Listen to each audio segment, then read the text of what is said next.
நான் வரவேற்கிறேன் போடட்டும், அப்பாவது எங்களுக்கு அறிவு வருதான்னு பார்ப்போம். அவன் சொல்றான் இந்தியாவின் சந்தையை கைப்பற்றிட்டோம்னு. இது நான் என் நாடு என் தேசம் இருக்கேன், அவனுக்கு சந்தையா இருக்கு. எப்படி இருக்கு? அவன் சொல்றான் ரஷ்யாவோட வர்த்தக ஒப்பந்தம் போடாதுன்னு. நீ யாருடா? இந்திரா காந்தியா இருந்தா நீ சொல்லிருப்பியா? சொல்லுங்க. அந்த நாட்டில் போய் பேசிட்டு வந்தது, அமெரிக்கால போய் பேசிட்டு வந்தது. நீ என் நாட்டு பாதுகாப்புல நீ தலையிடாதேன்ட்டு. அந்த மாதிரி தலைவர்கள் இப்ப உண்டா?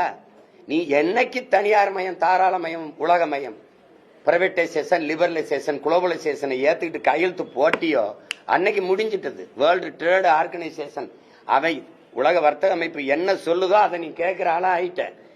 அப்புறம் அவன்கிட்ட கையெழுத்து போட்டு கடன் வாங்கிட்டு நீ அவனுக்கு நீங்க நிக்கிற மாதிரி கை கட்டி தான் நீங்க வேலை செய்ய முடியும். இப்ப அவன் இதுன்னு சொல்லுவான், இதுக்கு மேலேயும் சொல்லுவான். இப்ப என்ன அமெரிக்கா வைத்து போரிட புரியல? சொல்லுங்க, போராட புரியல? சொல்லுங்க.